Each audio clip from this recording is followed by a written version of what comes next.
ሃይድሮፖለቲካል ሂስትሪ ኦፍ ናይል ቤዚን ኤንድ ዴቨሎፕመንት ኢሹ የሚለውን እናያለን። 8.2 ነው የምናየው በዛሬው ቪዲዮአችን 10ኛ ፍሪ ሂስትሪ ስምንተኛው ቻፕተር ሁለተኛው ፓርት ማለት ነው። በዚህ ዩኒት ላይ የምናጠናው አጠቃላይ ስለ አባይ ግድብ ነው እና አባይ ግድብ ይዞት የመጣው የፖለቲካል ሂስትሪ ምን አይነት ነው፣ መቼ ተጀምሮ እንዴት አለቀ፣ እንዲሁም ደግሞ ስለ አባይ ወንዝ አንዳንድ መረጃዎችን በደንብ እነግራችኋለሁ ማለት ነው። ከአሁን በፊት 8.1 ላይ ስለ ኢትዮጵያ የሽግግር መንግስት አይተን ነበር። ይሄ ማለት ምን ማለት ነው?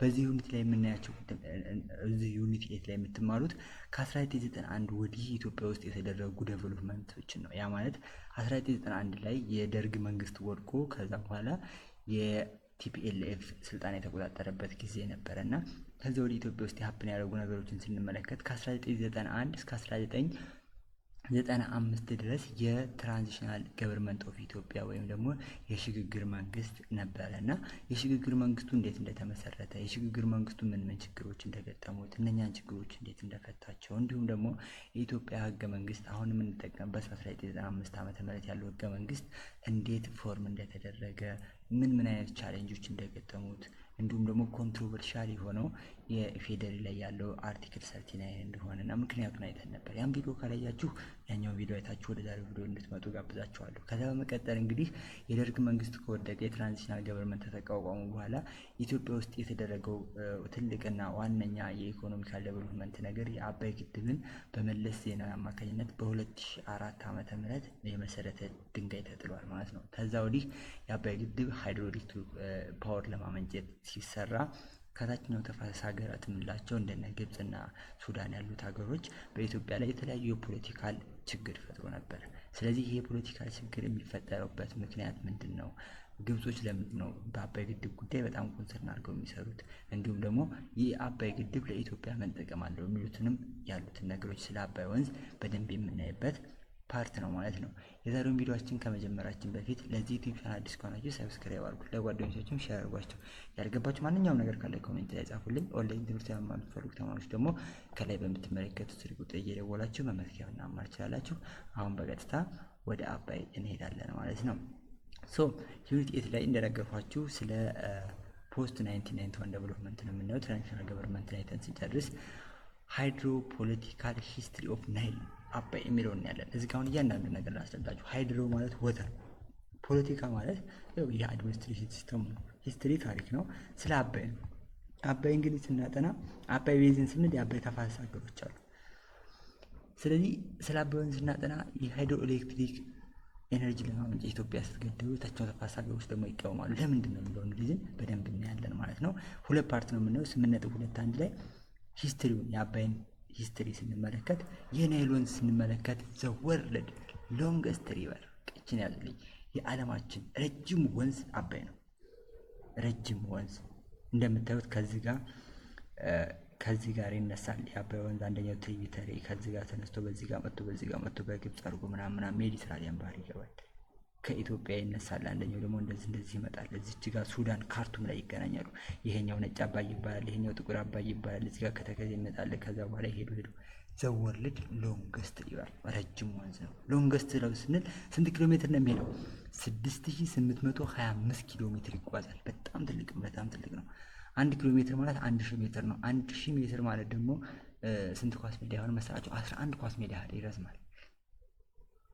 ስለዚህ ቪዥዋላይዝ 1 ኪሎ ሜትሯ 11 ኳስ ሜዳ ከረዘመች የአባይ ግን የሚሄደው 6825 ኪሎ ሜትር ነው ማለት ነው። በጣም ብዙ ርቀት ይጓዛል። ለዚህም የዓለማችን ረጅም ወንዝ ነው። ክሮስ 35 ዲግሪ ኦፍ ላቲቱድ 35 ዲግሪ ኦፍ ላቲቱድን ክሮስ ያደርጋል። ትራቨርስ ዳይቨርስ ክላይሜት ኤንድ ናቹራል ፎርሜሽን። እንግዲህ አባይ ግድብ 6825 ኪሎ ሜትር ሲጓዝ የተለያየ አየር ንብረት ያጋጥማል። ለምሳሌ ግብጽ ሲሄድ በጣም ሙቀት ነው። ኢትዮጵያ ደግሞ እንደምታዩት አይነት ቴምፕሬቸር ነው። ሱዳን የተለያየ ቴምፕሬቸር፣ የተለያየ ናቹራል ፎርሜሽን ስንል የመሬቱ ገደል ያገኛል። ሜዳ ላይ እየሄደ ነው። አባይ የማይሄድበት ነገር የለም ማለት። ስለዚህ ዳይቨርስ የሆነ ክላይሜት እና ናቹራል ፎርሜሽን አለ። ሬንጅ ፍሮም ማውንቴንስ ሃይላንድ ቱ ባረን ዴዘርት። በጣም ማውንቴን የሆኑ ሃይላንዶች፣ ገደሎች ምናምን እስከ ባረን የሆኑ ዴዘርት በረሃዎች ድረስ አቋርጦ ነው የሚሄደው ማለት ነው አባይ ግድብ። ስለዚህ ይህን ካየን የዓለማችን ረጅም ወንዝ ከሆነ የአባይ ግድብ ገባሮቹ ወይም ደግሞ ትሪቢተሪዎቹ እነማን ናቸው ስንል ብሉ ናይል፣ አባይ ኤንድ ተከዜ ኦሪጂኔት ፍሮም ኢትዮጵያ ሃይላንድ። ሁለቱ አባይና ተከዜ ከኢትዮጵያ ሃይላንድ ላይ ነው የሚነሱት ማለት ነው። ዋይት ናይል የምንለው ደግሞ ነጭ አባይ የምንለው ከላይክ ቪክቶሪያ ነው የሚነሳው። ሄድ ስትሪም እንደምትመለከቱት እንግዲህ እዚች ጋር ካርቱም ላይ ይገናኛሉ። አንደኛው ወንዝ ከዚህ ከኡጋንዳ ከላይክ ቪክቶሪያ ይነሳና እንደዚህ እያደረገ በዚህ ጋር ይመጣል፣ በዚህ ጋር ይመጣና እዚህ ጋር ይገኛል። ከኢትዮጵያ የሚነሳው ደግሞ በዚች ጋር አድርጋ ምናምን እንደዚህ ትመጣለች፣ እዚህ ጋር ይገናኛሉ። ከዛ በዚህ ጋር አድርገው እንደዚህ ይሄዳሉ ምናምን ነገር በግብጽ ያደረጉና እንደዚህ ምናምን 6800 ምናምን ኪሎ ሜትር ከተጓዙ ካይሮ ይደርሳሉ። ከዛ በኋላ እዚህ ጋር ሜዲትራኒያን ባህር ይደርሳል ማለት ነው። which means ምን እንደሚያሳያል ይሄኛው ለምንድነው ነጭ አባይ የተባለው? ብዙ አፈር ስለሚይዝ። ጥቁር አባይ ወይም ብሉ ናይል የተባለው ብዙ አፈር ስለሚይዝ ነው። ስለዚህ ከላይ ቪክቶሪያ ይመጣል። 85% የሚሆነው የአባይ ግድብ ውሃ የምታገኘው ከኢትዮጵያ ነው የሚሄደው። ሶ ትራንስፈርስ 11 አፍሪካ ካንትሪ። ስለዚህ ከ11 የአፍሪካ ሀገሮች ነው ይሄ ውሃ የሚጠራቀመው። ከየት? ከቡሩንዲ፣ ከዲሞክራቲክ ሪፐብሊክ ኮንጎ፣ ከግብጽ፣ ከኤሪትሪያ፣ ከኢትዮጵያ፣ ከኬንያ፣ ከሩዋንዳ፣ ከሱዳን፣ ከታንዛኒያ፣ ከኡጋንዳ፣ ከሳውዝ አፍሪካ ከነኛ ሀገሮች ሁሉም ይላል ውሃ ወደ አባይ ገባሮች ናቸው። የአባይ ገባሮች ናቸው ማለት ነው። ሶ ብሉ ናይል ኦሪጂን ኤንድ ኮንትሪቢዩሽኑን ስንመለከት ብሉ ናይል ላይ ነው እንግዲህ ብሉ ናይል ከኢትዮጵያ ነው የሚነሳው ብለናል። ስለ ብሉ ናይል እና ኦሪጂኑ ቴስ ነው ስንል እንትና ሜቢ ሙዚቃ የሚያዳምጥ ከማሪ ካለና ሮፍናንን ካዳመጣችሁት 2023 2024 አካባቢ የወጣው ሙዚቃ ላይ ምን አለ? የአባይ መነሻ ነግራችሁ ነው ከሙዚቃው ጋር ሰከላ አባይን ወለደች እናቴ ምኔን ምናምን እያለ ይዘፍናል። እንግዲህ ልብላችሁ ነው። ሰከላ አባይን ወለደች ሲል የአባይ መነሻው ኦሪጂኑ ከሰከላ ነው ማለት ነው። ሰከላ ጎጃም ውስጥ የሚገኝ ተራራ ነው። ስለዚህ አባይ የሚነሳው ከሰከላ ተራራ ነው። ዋና ኦሪጂኔትድ ፍሮም ዘ ዌስተርን ጎጃም ሃይላንድ፣ ከጎጃም ከፍተኛ ቦታዎች ላይ ቅድም እንደነገርኳችሁ ከሰከላ አካባቢ ነው የሚነሳው። ስለዚህ ይሄ ኔምድ ግልገል ጊቤ አባይ ተብሎ ይጠራል። ስሞለር አባይ ትንሹ አባይ ተብሎ ማለት ነው። እዛ አካባቢ ፊድ ኒውመሪስ ስሞለር ትሪቢዩት በጣም ብዙ ትንንሽ ገባር ወንዞች አሉት አባይ ማለት ነው። ጆይን ዋይት ናይል ኢን ካርቱም። ከዛ በኋላ ከዚህ ከኢትዮጵያ ከመጣ በኋላ ካርቱም ላይ ጥቁር አባይና ነጭ አባይ ይገናኙና ወደ ግብጽ ጉዟቸውን ያደርጋሉ ማለት ነው። ዘን ኮንትሪቢዩት 86% ኦፍ አኑዋል ዋተር ቮሊዩም ቱ ዘ ናይል። በቃ ይሄን በጣም የሚገርመው ነገር ኢትዮጵያ የአባይን ውሃ 86% የሚሆነውን ነው የምታቀርበው። ኢማጂን ዲስ ነምበር ኢዝ ቬሪ ላርጅ ማለት ነው። እዚህ ጋር 11 ሀገሮች ለአባይ ያቀርባሉ ብለናል፣ ግን እንደው ስሙ ውስጥ አሉበት እንጂ 86% የሚሆነውን ውሃ የምታቀርበው ኢትዮጵያ ነች ለአባይ። ይችኛዋን ነገር በደንብ አስመሮ ነው ያዙልኝ። ሶ ተከዜ ሪቨር ስንመለከት ተከዜ ሪቨር ደግሞ ከየት ነው የሚነሳውና ዲስትሪቢዩሽኑ ምን ይመስላል ስንል ኦሪጂኔት ፍሮም ሰሜን ማውንቴን፣ ከሰሜን ተራራ ነው የሚገኘው። በስተ ሰሜን ምስራቅ ጣና አካባቢ የሚገኝ የጣና እንግዲህ እንደምታውቁት የባህር ዳር ዋና ከተማ አካባቢ የምናገኘው አማራ ክልል ውስጥ ነው። ስለዚህ የሰሜን ማውንቴን አካባቢ ኦሪጂኔት የሚናደርገው ደግሞ የተከዜ ወንዝ እናገኛለን። ፍሎቱ ሱዳን ወደ ሱዳን ይፈሳል። ከዛ ቦርደሪንግ ኢትዮጵያ ኤንድ ኤሪትሪያ በኢትዮጵያና በኢትዮጵያ ቦርደር አድርጎ ወደ ሱዳን ነው የሚሄደው። ደግሞ ይሄ ክሮስ ባውንደሪ ሪቨር ናቸው። እነኚህ ማለት ክሮስ ባውንደሪ ምንድነው? የሀገራችንን ድንበር አቋርጠው ነው የሚሄዱት። ቢካሚንግ አጥባራ። ከዛ ምን ይሉታል? የሚገርማቸው ነገር ኢትዮጵያ ውስጥ ተከዜ ነው ይባላል። ከዛ ሱዳኖች ውስጥ ሱዳን ሲደርስ አጥባራ ይባላል። ስሙ ይቀየረ ነው ማለት ነው። ጋራባት ይሉታል። ፍሎ ፍሮም ላክሻይም ጊብርሃን ዳም እነሱ ግድብ ገድበው በዛ በግድቡ ላይ ነው የሚሄደው ማለት ነው። ኤኒዌይስ ስሙ ይቀየራል። የተከዜ ስም ሱዳን ሲደርስ ይቀየራል ማለት ነው። ተከዜ አይደለም። ፓስትሮ ቫሊ በቫሊዎች ነው የሚያዘው 290 ኪሎ ሜትር ከካርቱም በስተሰሜን አካባቢ ያልፋል ማለት ነው። ከዛ በኋላ ዲክላይን ሲግኒፊካንትሊ ፍሮም ጃንዋሪ ቱ ጁን፣ ከጃንዋሪ ወደ ጁን ስንሄድ የውሃው መጠን እየቀነሰ ይሄዳል። ዲሲፔቲንግ ኢን ሱዳን ዲዘርት ቢፎር ሪቺንግ ናይል። ስለዚህ ወደ ናይል ወንዝ ተመቀላቀሉ በፊት በዚህ ጋር ምናምን መጥቶ ዲሲፔት ያደርጋል የሱዳን በረሆች ላይ ማለት ነው። ውሃው ይተናል ምናምን ለተለያየ በረሆች ይጠቀሙበታል ማለት ነው። ኦኬ ስለተከዜን ካወራን ይበቃናል። ግን አንድ ነገር ያዙልኝ። የሚነሳው ከየት ነው? ከሰሜን ማውንቴን 290 ኪሎ ሜትር ይሄዳል። ሱዳን ውስጥ ሲገባ ስሙ ይቀየራል እና እችኛውን ነገር በደንብ ያዙ። ሶ ናይል ዋተር ዩሴጅ ኤንድ ኮንፍሊክት ኢን ኢጂፕት ኤንድ ኢትዮጵያ ይላል። እንግዲህ እዚህ ጋር ነው ዋናው ነገር። የናይል ውሃ አጠቃቀም በኢትዮጵያና በግብጽ መካከል የፈጠረው ኮንፍሊክት ወይም ደግሞ አለመግባባት ምንድነው ስንል ኢጂፕት ዩዝ ዘ ናይል ዋተር። ግብጾች 85% 95% የሚሆነው ኢኮኖሚያቸው በአባይ ላይ ነው። አባይ ከሌለ ግብጽ የለችም። ኢጂፕት ሃዝ ዘ ሞስት ኤክስቴንሲቭ ዩዝ ኦፍ ናይል ዋተር። የአባይን ውሃ በጣም ሞስት ኤክስቴንሲቭሊ የምትጠቀመው ሀገር ግብጽ ነች። 85% ልብ ብላችሁ ተመልከቱ። 86% የሚሆነው ውሃ የምታቀርበው ኢትዮጵያ ነች። 95% የሚሆነው ኢኮኖሚያዊ ግብጽ የተመሰረተው አባይ ነው። ዱቱ ዘ ዲፔንዳንስ ኢትስ ላይፍ ኤንድ አግሪካልቸር። በቃ ሁሉም ነገራቸው አባይ ነው። ግብጾች አባይ ከሌለ ግብጽ የሉም ማለት ነው። አግሪካልቸራቸው፣ ህይወታቸው፣ ኤቭሪቲንጋቸው ምን ላይ ነው? አባይ ላይ ያለው ማለት ነው። ኢትዮጵያ which contribute 86% to the Nile ግን 1% ያነሰ ነው የምትጠቀመው። ይሄ ነው የሚያሳዝነው በጣም።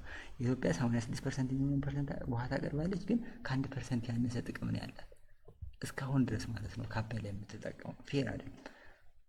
ስለዚህ ናይል ወተር አግሪመንት ወይም ደግሞ ስለ አባይ ግድብ ስምምነት ይፈርማሉ።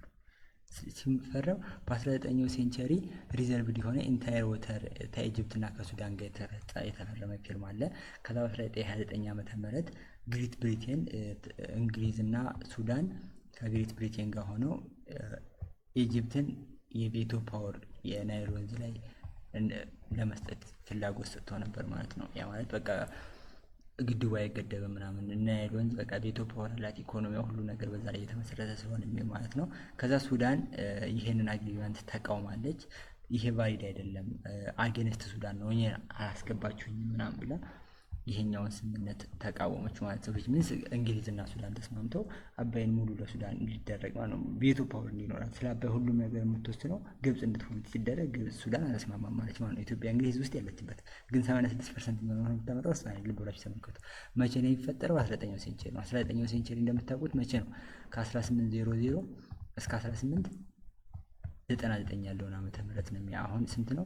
2025 አይደል? ከስንት ዓመት በፊት ማለት ነው? 2025 ነው። እዚህ ጋር 1800 which means ሁለት አለ ከ700 ዓመት በፊት ነው ይሄ ስምምነት የተደረገው። ከዛ በ1957 ዓመተ ምህረት በግብጽና በሱዳን መካከል ስምምነት ተፈረመ። 55.5 ቢሊዮን ኪዩቢክ ሜትር ወተር በአመት ውስጥ ማለት ነው ውሃ እንዲለቀቅ። ነገር ግን ሱዳን ይሄን ወደ 18.5 ቢሊዮን ሜትር ኪዩቢክ 1 ሜትር ኪዩቢክ ወተር ማለት 1 ሜትር ኪዩብ ውሃ ማለት ስንት መሰላችሁ? 1000 ሊትር ማለት ነው። 1000 ሊትር 1000 ሊትር ማለት 1 ጀሪካ ከ20 ሊትር ነው። እንግዲህ አስቡት። ይሄን በጣም ብዙ ውሃ ነው ማለት ነው የሚሄደው ማለት ነው። ሌላው ኮኦፕሬቲቭ ፍሬምወርክ አግሪመንት ወይም ሲኤፍኤ የሚባል ስምምነት ተመሰረተ። ይህ ሲኤፍኤ ወይም ደግሞ ኮኦፕሬቲቭ ፍሬምወርክ አግሪመንት የምንለው ምንድነው? ስለ አባይ ግድብ ፈርዘር ቶክ ለማድረግ ብዙ ተጨማሪ ነገሮችን ለማድረግ የተደረገ ነው። ጥያቄዎችን ለመጠየቅ ነው። በዚህ ጊዜ ስምምነት ወይም ደግሞ አግሪመንት አልተደረገም። ኢት ዲድ ኖት ሜንሽን ዘ ፕሪንሲፕል ፌር ዩዝ ወይም ደግሞ ኢኩዊቴብል የሆነ አጠቃቀም፣ ሁሉም ሰው ፌርሊ እንዲጠቀም የአባይ ወንዝን ጥሪ የቀረበበት ነው። ግን ኢትዮጵያ በዚህ ላይ ምን አልተጠራችም። ኢትዮጵያ እዚህ ስብሰባ ላይ እንድትሳተፍ አልተደረገችም። ኮኦፕሬቲቭ ፍሬምወርክ አግሪመንት ላይ ማለት ነው። ዘ ናይል ቤዚን ኢኒሺየቲቭ ኤንቢአይ የምንለው በጣም ኢምፖርታንት የሆነ ፊርማ ተፈረመ ማለት ነው። ናይል ቤዚን ኢኒሺየቲቭ የምንለው ወጣ። ከዛ ኢትዮጵያ ዴቨሎፕመንት አምቢሽን፣ ኢትዮጵያ ከዛ ማድረግ ትፈልጋለች። ማድረግ ስትፈልግ ደግሞ ያለህን ነገር ነው የምታየው። ያለህን ነገር ስታይ ደግሞ አባይ ያለን ማለት ነው። አባይን ተጠቅመን ማድረግ እንችላለን ብላ አምቢሽን አወጣ። ሰም ናይል ሪፐሪያን ካንትሪ ሃቭ አሰርትድ ዘር ዴቨሎፕመንት አምቢሽን ኦን ዘ ሪቨር ፑሽድ for a new agreement to ensure equitable right and harmonious use of other waters። ስለዚህ ምንድነው ኢትዮጵያ ዴቨሎፕመንት አምቢሽን እድገት እንትን ሲመጣት የአባይ ግድብን ኢኩዊቴብል የመጠቀም እኩል የመጠቀም መብት አለኝ ብላ ተነሳች ማለት ነው። ከሌሎች ሀገሮች እኩል መጠቀም ይችላሉ። ስለዚህ ኢትዮጵያ ኢምባርክድ ዘ ኮንስትራክሽን ኦፍ ገርድ ማለት ዘ ግሬተስት ኢትዮጵያ ሪናይሰንስ ዳም፣ ታላቁን የኢትዮጵያ ህዳሴ ግድብ ኮንስትራክት አደርጋለሁ ብላ ተነሳች ማለት ነው። በቤንሻንጉል ጉሙዝ ክልል በአባይ ግድብን ለመገደብ ተነሳች። ምክንያቱም 86% ውሃ እኔ አቀርባለሁ ግን የምጠቀመው ከ1% ያነሰ ነው፣ ፌር አይደለም፣ ኢኩዊቴብል ሁላችንም እኩል እንጠቀም ብላ ተነሳች ማለት ነው። ኢትዮጵያ ስጋ ነው አሁን ችግር የሚፈጠረው። በዚህ ጊዜ ምን ተፈጠረ? ዲስፒዩት ኮንፍሊክት ችግር ተፈጠረ ከግብጽና ከሱዳን ጋር ኢትዮጵያ ሶስቱ ማለት ነው። እስካሌትድ ዌን ዘ ላተራል ዩኒላተራል ኮሜንስ ኤንድ ኮንስትራክሽን ኦፍ ገርድ። ስለዚህ በ2011 ዓመተ ምህረት በእኛ በ2004 ማለት ነው የሁለት የፍረኞቹ ነው የአባይ ግድብ መገደብ ተጀመረ። እንግዲህ ብላችሁ ተመልከቱ። በ2004 ዓመተ ምህረት ነው የተጀመረው የአባይ ግድብ፣ አሁን 2017 ነው። ስለዚህ ኦልሞስት 14 ዓመት ሆኖታል የአባይ ግድብ ማለት ነው። ይሄን ቪዲዮ መሰራላችሁ በ2017 ስለሆነ ማለት ነው 14 ዓመት ነው ኮንስትራክሽን ኤሪያ ማለት በጣም ብዙ ዓመት ሆኖታል ማለት ነው። አንዳንዶቻችሁ ሜቢ አንዳንድ ሰው ያልተወለደ ሰው ይኖራል ማለት ነው። ከዛ በኋላ ይሄን ነገር ተፈጠረ። እንግዲህ ግብጽ እየተጠቀመች ያለ ኢትዮጵያ በቃ አባይን እገድባለሁ ስትል ቤንሻንጉል ጉሙዝ አካባቢ ዲስፒዩት ወይም ግጭት ተፈጠረ ነው የሚለን። አሁን እስካሁን ካየናቸው ውስጥ ጥያቄ ወጥቷል። ሜንሽን ዘ ማጆሪቲ ዩዝ ኦፍ ዘ ናይል ሪቨር። የአባይ ዋና ዋና ገባሮችን ዝርዝሩ ይላል። እንደነገርኳችሁ ብሉ ናይል አለን፣ ጥቁር አባይ አለን፣ ነጭ አባይ አለን፣ ተከዜ አለን። ይሄ ብሉ ናይል ከኢትዮጵያ ነው፣ ተከዜም ከኢትዮጵያ ነው። ዋይት ናይል ከላይ ቱርካና ፍሮም አዘር ካንትሪ ነው ማለት ነው። ሁለተኛው ጥያቄ አይደንቲፋይ ዘ ማጆር ተርም ኦፍ 1929 እና 1959 ላይ የተገበሩት ማጆር ተርሞችን ስንመለከት ዘ አግሪመንት ሪዘርቭድ ዘ ሆል ዋተር ኦፍ ዘ ናይል ቱ ዘ ሎወር ካንትሪ ኦፍ ኢጂፕት ኤንድ ሰም ኤክስተንት ሱዳን። እንግዲህ ምንድነው በእነዚህ ስምምነቶች ላይ የተስማሙት 1929 እና 1959 ሁሉም ውሃ ወደ ታችኞቹ ተፋሰስ ሀገር ነው የሚሄደው፣ ትንሽ ትንሽ ለሱዳን ይሰጠታል፣ ከዛ ውጭ ግብፅን ያገኘው ውሃም ተጠቀመው የሚለው ስምምነት ነው። ገርድ ምንድነው ሲባል ገርድ ማለት ይሄንን ያዙ፣ GERD ማለት ግሬተስት ኢትዮጵያ ሪኔሰንስ ዳም ማለት ነው። እኔ ይህንን በለው እያወቅ ነው ዩኒቨርሲቲ ሁለተኛ ዓመት ተማሪዎች ሆነን አንድ ዶክተር ዳንኤል የሚባለው ነው አለና እሱ ያስተምር መጣ። ገርድ ምንድነው አለ። እውነት ለመናገር ሁላችንም አላወቅነውም። በጣም ደብሮት ነበር የወጣው። ገርድ ማለት የአባይ ግድብ ስም ነው። ግሬተስት ኢትዮጵያ ሪናይሰንስ ዳም ማለት ነው። ታላቁ የኢትዮጵያ ህዳሴ ግድብ ማለት ነው። ሶ አራተኛ ጥያቄ what makes the NEBI different from the agreement signed of the አሁን የኢትዮጵያ ላይ የተፈረሙ ስለ አባይ ግድብ የተፈረሙ ብዙ ስምምነቶች አሉ። ግን NEBI ለምንድን ነው ሌሎች የሚለየው ስንል ይሄ ዲፈረንት የሚሆንበት ምክንያት ኢት ዋዝ ዘ ፈርስት ኦል ኢንክሉሲቭ ቤዚን ዋይድ ኢንስቲትዩሽን ነው። ያ ማለት ሁሉንም ያጠቃልላል ነው። እነኛ 1929 እና 1959 ስለ አባይ ግድብ ሲስማሙ እኮ ኢትዮጵያ የለችበትም ስምምነቱ ላይ። ግን NEBI ላይ ምን ኢትዮጵያም ነበረችበት። ስታብሊሽድ ፎረም ኮንሳይሌሽን ኮኦርዲኔሽን ከቤዚን ሀገሮች ጋር ከሁሉም ጋር ስለ ናይሉ ዊን ዊን ቤኔፊት ሁሉም ሰው እኩል ኢኩዊቴብል የሆነ ቤኔፊት የሚያገኝበት ስለነበረ ከሌሎቹ አግሪመንቶቹ የተሻለ ነበር ማለት ነው። ይሄን ይመስላል አክቲቪቲ 8.3 ማለት ነው። ሶ ይሄን ካየን አሁን 8.1 ላይ ምን አየን? ስለ አባይ ግድብ ሂስትሪውን አየን። የአባይ ግድብ ታለም ረጅም ወንዝ ነው። የአባይ ግድብ ገባሮቹ ጥቁር አባይ፣ ነጭ አባይ፣ ተከዜ እንደሆኑ የአባይ ግድብን ደግሞ ለመጠቀም የተለያዩ ስምምነቶች በ19 እዚህ ጋር እንደምትመለከቱት በ1929 በ1959 እንደተገበሩ ግን እነኛ አብዛኞቹ ስምምነቶች በ1929 እና በ1959 የተገበሩት የአባይን ግድብ ውሃ አብዛኛው ለግብፅ ጥቅም እንዲውል የሚያደርጉ እንደሆኑ ከዛ ውጭ ደግሞ መጨረሻ ላይ NEBI ስምምነት ላይ ግን ኢንክሉሲቭ የሆነ ሁሉንም የአባይ ተፋሰስ ሀገሮችን የናይል ቤዚኖችን ያጠቃለለ ስምምነት እንደተፈረመ ገርድ ማለት ግሬተስት ኢትዮጵያ ሪኔሰንስ ዳም እንደሆነ ያዙ። ከዛ ይሄን ካየን በኋላ የምናየው ነገር ምንድነው? ዴቨሎፕመንት ኢሹ ኤንድ ቻሌንጅ ደግሞ የሚሉትን እናያለን። ዴቨሎፕመንት ኢሹ ማለት የእድገቶች ኢትዮጵያ ለማደግ ያደረገቻቸው ነገሮች እና በኢትዮጵያ ውስጥ እንግዲህ ዲሞክራሲ ፕሮሰስ መጥቷል ብያቸዋለሁ። 1995 ዓመተ ምህረት ህገ መንግስቱ ከተመሰረተ በኋላ ያ ምን አይነት ቻሌንጆችን ይዞ መጣ የሚለውን እናያለን። ሶ የኢትዮጵያ ትራንዚሽናል ገቨርንመንት በ1992 ዓመተ ምህረት እዛ የመጀመሪያው 8.1 ላይ የተነው ነበረ ፍሪ ማርኬት ኢኮኖሚክ ሞዴል አዳፕት አድርጓል። ፍሪ ማርኬት ማለት ምን ማለት ነው? እናንተ ለምሳሌ ገበያ ሄዳችሁ በሻጩ እና በገዢው መካከል የሚወሰነው ፕራይስ እናንተ በተስማማችሁበት መሰረት ነው ማለት ነው። ሻጭና ገዢ ከተስማሙ ፍሪ ነው ማለት እንደፈለጋችሁ ታደርጋላችሁ። ኢኮኖሚክ ሲስተም ይባላል። አንደኛው ሁሉንም ፕራይስ መንግስት የሚያወጣው ይሄ ኮማንድ ይባላል። ፍሪ ማርኬት ከሆነ ግን አሁን ላይ ያለ የካፒታሊስት ኢኮኖሚክ ሲስተም ነው። የሚሸጠውና የሚገዛው ነው። ለምሳሌ የአንድ ፒሲ ዋጋ 50 ብር ነው ካለ 50 ብር ነው የትም ቦታ የሚሸጠው ማለት ነው። ገቨርንመንት ተወሰነው። ግን ፍሪ ማርኬት ካልሆነ ሻጭና ገዢ እንትን ብሎ ነው። ስለዚህ በ1992 የትራንዚሽናል ገቨርንመንት ፍሪ ማርኬት ኢኮኖሚክ ሲስተም ሞዴልን አመጣልን ማለት ነው። ከዛ ዲፓርቸር ፍሮም ሶሻሊስት ኢኮኖሚክ ሞዴል ከሶሻሊስት ኢኮኖሚክ ሞዴል ያ ማለት ደግሞ መንግስት ሁሉንም ቁጥጥር ከሚያደርግበት ሞዴል ምን አለ ወጣን ዲፓርት አደረግን ማለት ነው። ከዛ በኋላ ዲስፔሪት ሪች ሂስትሪ ኤንድ ሪሶርስ ኢትዮጵያ እንደዚህ ሆኖም በጣም በሪሶርስ ብዙ ሪሶርስ ያለን ቢሆንም ስቲል ግን በጣም ድሆች ነን። የሚያሳዝነው ፓርቲ ነው።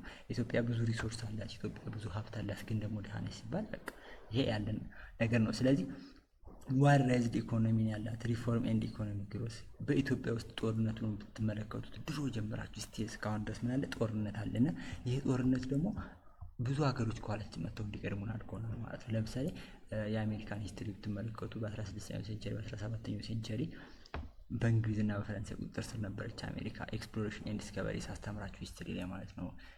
ኤክስፕሎሬሽን ኤንድ ዲስከቨሪ ያለ ወደ 9ኛ ክፍል መሰለኝ ቤተሰብ ላይ ያስተማርኳችሁ እና እዛ ላይ ኤክስፕሎሬሽን ኤንድ ዲስከቨሪ ላይ ያልነበረች አሜሪካ ኢትዮጵያ እኮ ስንት የ3000 ምናምን እና ከዛ በላይ ዓመት ታሪክ ያላት ሀገር ነች። ግን እነሱ ከ500 ዓመት በፊት መጥተው ከኋላችን የሄዱት ለምንድን ነው?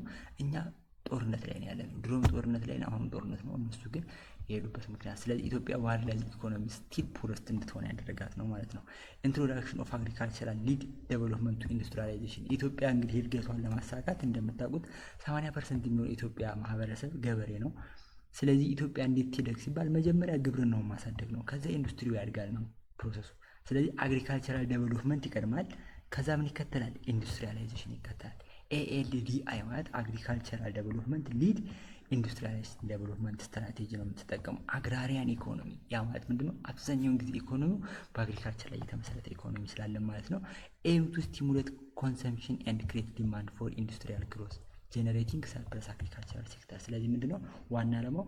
ኮንሰምፕሽናችንን የእኛን ፍላጎት ማርካት እዚሁ ዲማንድ ፍላጎታችንን ብዙ አግሪካልቸራል ሴክተሮች ላይ ሰርፕለስ ትርፍ ነገሮችን በማለት ራሳችንን በመቻል ማለት ነው። ሶ ኢኮኖሚክ ግሮዝ ከ0.5% በአመት የምናደርገው ማለት ነው። ከ1981 እስከ 1991 ነበረ። 10.9% ደግሞ ከ2005 እስከ 15 አድርገናል ማለት ነው። አንዳንድ አሁን ለውጦች አሉ ማለት ነው። ነን ኦይል ፕሮዲውሲንግ ካንትሪስ የሆኑት እንደዚህ ለምሳሌ ሳውዲ አረቢያ ምናምን ብትሄዱ እነሱ ኦይል ስላላቸው ነዳጅ ስላላቸው በጣም በዛ ኢኮኖሚያቸው ያድጋል ማለት ነው። ስለዚህ እኛ የምንከተለው የእድገት ዴቨሎፕመንት ምንድነው? አግራሪያን ኢኮኖሚ ስላለን መጀመሪያ አግሪካልቸራል ዴቨሎፕመንቱን እናሳድጋለን። ከዛ ምን እናሳድጋለን? ኢንዱስትሪውን እናሳድጋለን ማለት ነው። በዛ መንገድ ከየት ነው ማለት ነው አድግ የሚሆነው ኢትዮጵያ የምትከተለ ነው። ሶ ኢትዮጵያ ኢንፍራስትራክቸር ስንመለከት የኢትዮጵያ ኢንፍራስትራክቸር የመሰረተ ልማት እና ለኢኮኖሚክ ዴቨሎፕመንት ያለውን ግሮዝ ስንመለከት ሲግኒፊካንት ኢምፕሩቭመንት ኢን ኢንተርናል ኢንፍራስትራክቸር ኤንድ ፎሬን ኢንቨስትመንት አትራክሽን አለ። ምንድነው? ከጊዜ ወደ ጊዜ ስንሄድ ብዙ ኢንፍራስትራክቸሮች መሰረተ ልማቶች፣ ትምህርት ቤቶች፣ መንገዶች፣ ሆስፒታሎች፣ ድልድዮች በቃ ብዙ ነገሮች እየተሰሩ ነው ያሉት። እንዲሁም ደግሞ ፎሬን ኢንቨስትመንት አትራክሽን የውጭ በጣም ባለሀብቶች ወደ ኢትዮጵያ እየገቡ ስራ እንዲሰሩ አትራክት እየተደረገ ይላል። ሮድ ኔትወርኮች እየተስፋፉ ነው። እንግዲህ መንገድ ብቻ 18000 ኪሎ ሜትር መንገዶች በ1991 ነበሩ። ዛሬ 120,000 ኪሎ ሜትር መንገዶች አሉ። ይሄ ማለት ምንድነው? በጣም ብዙ መንገዶች ተሰርተዋል ማለት ነው። 120,000 ኪሎ ሜትር መንገድ ማለት ምንድነው? የሁሉም መንገዶች ርዝመት ተደምሮ 120,000 ኪሎ ሜትር የሚደርሰው ማለት ነው። ስለዚህ 70% ጨምሯል ማለት ነው የሮድ ኔትወርካችን። ስቲል እንደዚህም ሆኖ ግን አንዳንድ ገጠር አካባቢ ላይ ስትሄዱ መንገድ የሌላቸው መኪና የማይገባባቸው ብዙ ቦታዎች አሉ ማለት ነው። ስለዚህ የኢንፍራስትራክቸር ዴቨሎፕመንት ለኢኮኖሚክ ግሮዝ በጣም ኢምፖርታንት ነው። ዲስፓይት ኢኮኖሚክ ግሮዝ ፍሮም 1990 እስከ 2015 ኢኮኖሚክ ግሮዝ ቢኖርም እስካሁን ድረስ ግን ወርልድ ፑረስት ነች። ሌሎቹ ሀገሮችን በጣም እየሰጉን እየሄዱ ነው ማለት ነው። ብዙ ነገር ይቀረናል ማለት ነው። 25 ሚሊዮን የሚሆነ የኢትዮጵያ ሕዝብ ምንድነው? ኳርተር የሚሆነው ፖፑሌሽን ከፖቨርቲ ላይን በታች ነው። ራሱን በራሱ ማስተዳደር አይችልም። አያችሁት? 1/4 የሚሆነው ሕዝባችን ራሱን አይችልም ማለት ነው። ከፖቨርቲ ላይን በላይ ነው፣ በታች ነው።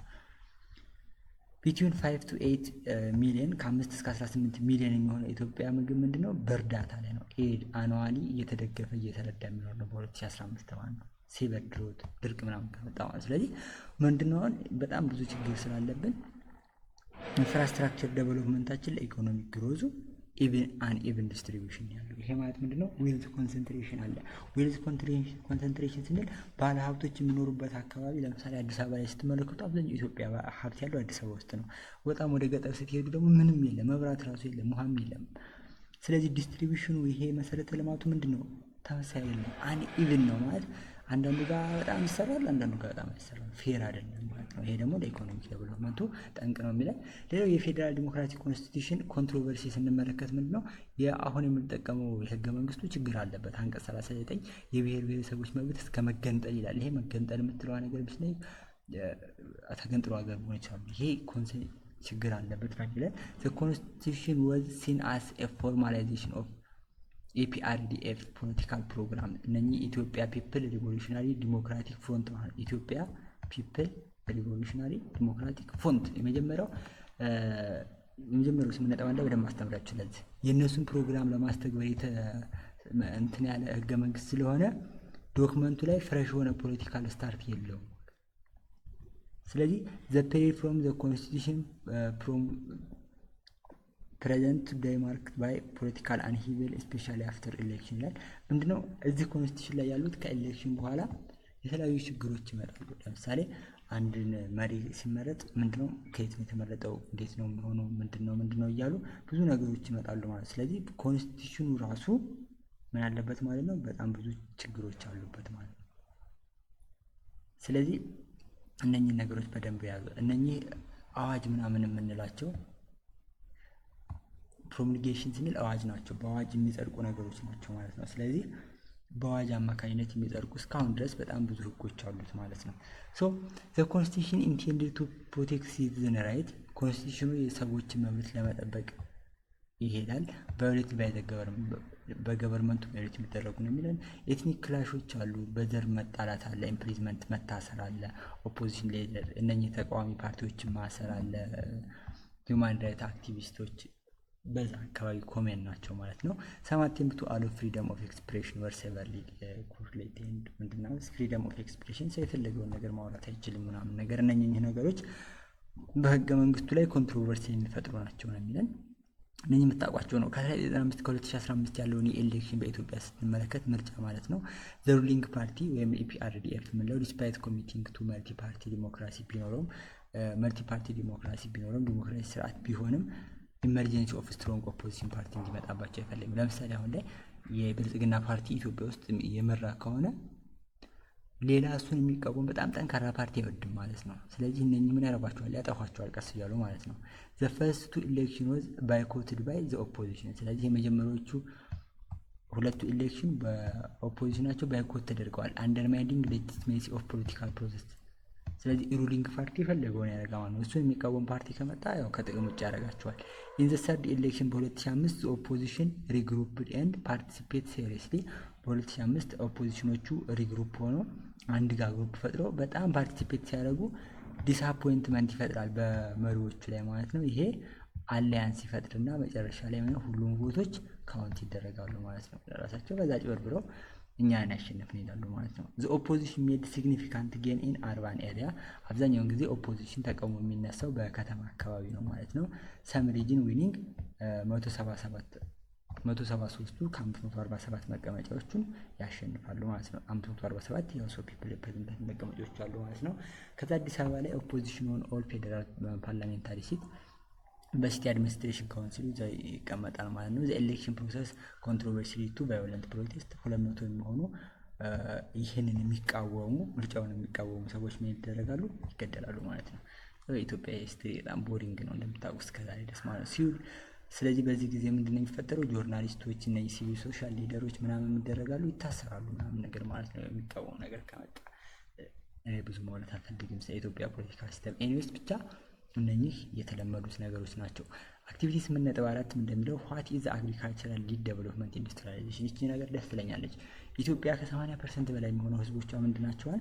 ገበሬ ናቸዋል። ስለዚህ ገበሬ ከሆኑ ለማደግ ምንድነው ያለንን ነገር ነው የምናሳድገው። አግሪካልቸሩን ማሳደግ አለብን። ከዛ ኢንዱስትሪውን እናሳድጋለን ማለት መጀመሪያ አግሪካልቸራል ሊድ ኢንዱስትሪያላይዜሽን ማለት ኢዝ ፖሊሲ አዳፕትድ ቱ ኢምፕሩቭ ዘ ፕሮዳክቲቪቲ ኦፍ አግሪካልቸር ሴክተር ኦፍ ዘ ካንትሪ ቱ ፋሲሊቴት ትራንስፎርሜሽን ኢንዱስትሪያል ኢኮኖሚ። ወደ ኢንዱስትሪያል ኢኮኖሚ ትራንስፎርም ለመደረግ መጀመሪያ አግሪካልቸራል ሴክተሩን ማሳደግ አለብን የሚል አመለካከት አግሪካልቸራል ዴቨሎፕመንት ኢንዱስትሪያላይዜሽን ነው ማለት ነው።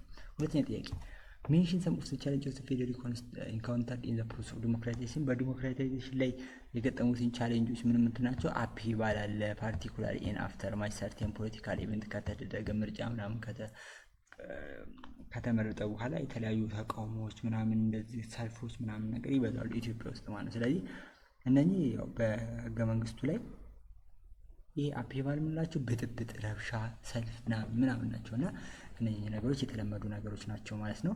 ስለዚህ ይሄን ይመስላል በአጠቃላይ ይሄ ስለ ኢትዮጵያ ያየንበት ነው ማለት ነው። አንዳንድ ነገሮችን ልንገራችሁ ስለ አባይ ግድብ።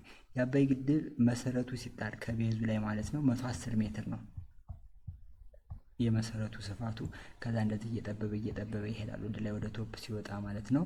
እንደዚህ እየጠበበ ይሄድና እዚች ደግሞ ላይ ሲደርስ ይችኛዋ ከዚህ እስከዚህ ያለችው 11 ሜትር ትሆናለች ማለት ነው። የአባይ ግድብ ኮንስትራክሽን ነው የምነግራችሁ። ይሄ ቁመቱ ደግሞ የአባይ ግድብ ከዚህ እስከዚህ ሲሄድ ደግሞ 2 ኳስ ሜዳ ያህል ይረዝማል። አራውንድ ወደ 180 ሜትር ርዝመት አለው ወደ ላይ ግድቡ ከፍታው ማለት ነው። ከዛ ይሄ አባይ ግድብ እንግዲህ ግድቡ እንደተገደበ በኋላ ከዚህ ከላይ ወደዚህና በዚህኛው ጋር መኪና ይሄድበታል ማለት ነው። ከዛ ውጪ የአባይ ግድብ 64 ቢሊዮን ሜትር ኪዩብ ውሃ ይዛል። በጣም ብዙ ውሃ ነው የሚይዘው። ውሃው እንደዚህ ወደ ኋላ እየተመለሰ ደግሞ 250 ኪሎ ሜትር ይመለሳል። ይሄ ማለት ከአዲስ አበባ እስከ ሐዋሳ ድረስ ይሄዳል ማለት ነው። በጣም ትልቅ የሆነ አርቲፊሻል ሀይቅ ነው የሚፈጠረው ማለት ነው። ስለዚህ እነኚህ ስለ አባይ ግድብ አንዳንድ ነገሮች ልንገራችሁ ነው ከኢንጂነሪንግ አንጻር የሚታዩትን ፐርስፔክቲቭ ለማሳየት ነው። የዛሬ ቪዲዮአችን ይህን ይመስላል። ዩኒት 8 ጨርሰናል። በሚቀጥለው ቪዲዮ ላይ ዩኒት 9 ነው የምንጀምረው። ግን ለማስታወስ ያክል እዚህ ዩኒት 8 ላይ ምንድነው የተማርነው የሚለውን ነገር ለማየት ያክል ዩኒት ሰመሪዎቹን እስኪ እናያቸው። ዩኒት ሰመሪው ላይ ኢትዮጵያ ትራንዚሽናል ገቨርንመንት እና ናይል ሪቨር ነው አጠቃላይ ስለሚያጠነው የኢትዮጵያ ፒፕል ሪቮሉሽናሪ ዲሞክራቲክ ፍሮንት ይሄ እነኚህ በቲፒኤልኤፍ ነው የሚመሩት። እነኚህ ደርግን ከጣሉ በኋላ ሲቪል ዋር በኢትዮጵያ ላይ እንዲያበቃ አድርገዋል የሚለው። ከዛ በኋላ ትራንዚሽናል ገቨርንመንቱ 87 ሜምበር ካውንሲሎች አሉት ማለት ነው። እነኚህ ናሽናል ካራክተሩን አፕሩቭ አድርገውታል። ቻርተር ውስጥ ታብላይዝ የተደረገው በ14 ሰልፍ ገቨርኒንግ ሪጅን ነው እና እነኚህ ለፌዴራል ፎረም ገቨርንመንቶችን አገኙ። ከ1995 ኮንስቲቱሽን መሰረቱ ማለት ነው። ከዛ በኋላ ይሄ ኮንስቲቱሽን ሲመሰረት ምንድነው 9 ሪጂናል ስቴቶችን ይዛል። 2 ዋና ከተሞች አሉት ማለት ነው። ዋና ከተማ ሳይሆን አዲስ አበባ ነው ማለት ነው። ዋና ከተማ አዲስ አበባ ነው። ዘ ኮንስቲቱሽን ስታብላይዝ የተደረገው በፓርላሜንታሪ ሲስተም ሃውስ ኦፍ ፌዴሬሽን እና ሃውስ ኦፍ ፒፕል ሪፕሬዘንታቲቭ አሉት። እነኚህ ሀገሪቱ የበላይ ህግ ዋነኛ ሲሆኑ እነኚህ ደግሞ ሃውስ ኦፍ ፌዴሬሽን የምላቸው ህገ መንግስቱን ኢንተርፕሬት ያደርጋሉ ወይም ተረጉማሉ ማለት ነው።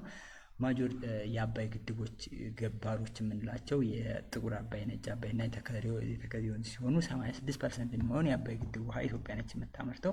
ከ1929 እና 1959 ዓ.ም ስለ አባይ ግድብ ስምምነት ተደርገው ነበር። በእነኚህ ስምምነቶች ላይ ግን ግብጽና ሱዳን ናቸው የተስማሙት። ኢትዮጵያ ከዚህ ውጭ ነበረች። ከዛ ግን መጨረሻ ላይ ኢትዮጵያ አዲስ አግሪመንት ስታብላይዝ አድርጋ ሃርሞኒ ኦፍ ዋተር ያስፈልጋል ብላ በአባይ ግድብ ላይ የራሷን አቋም አጽንታለች ማለት ነው። ስለዚህ እነኚህ ዋና ዋናዎቹ እዚህ ዩኒት ላይ ያየናቸው ናቸው። ፈጠን ያልኩት ያው ከአሁን በፊት በደንብ ስላስተማርኳችሁ ነው ማለት ነው። በሚቀጥለው ቪዲዮአችን ላይ ግን የምናየው ምንድነው የዩኒት ሪቪው ጥያቄዎችን ይሆናል። የዛሬው ቪዲዮአችን እዚህ ጋር ይበቃናል ማለት ነው። ያልገባችሁ ነገር ካለ ኮሜንት ላይ ጻፉልኝ። እንዲሁም ኦንላይን ትምህርት ለመማር ደግሞ ከላይ በምትመለከቱት ስልክ ቁጥር ጻፉልኝ ማለት ቴክስት ወይም ደግሞ ደውላችሁ መመዝገብ ነው ማለት ይችላላችሁ። የዛሬው ቪዲዮአችን ይሄን ይመስል ነበር። የቴሌግራም ቻናላችንን ሰብስክራይብ በማድረግ እዚህ ጋር የሚያስተምርባቸው ኖቶችና የተለያዩ ነገሮችን ማግኘት ትችላላችሁ። መልካም ጊዜ ይሁንላችሁ።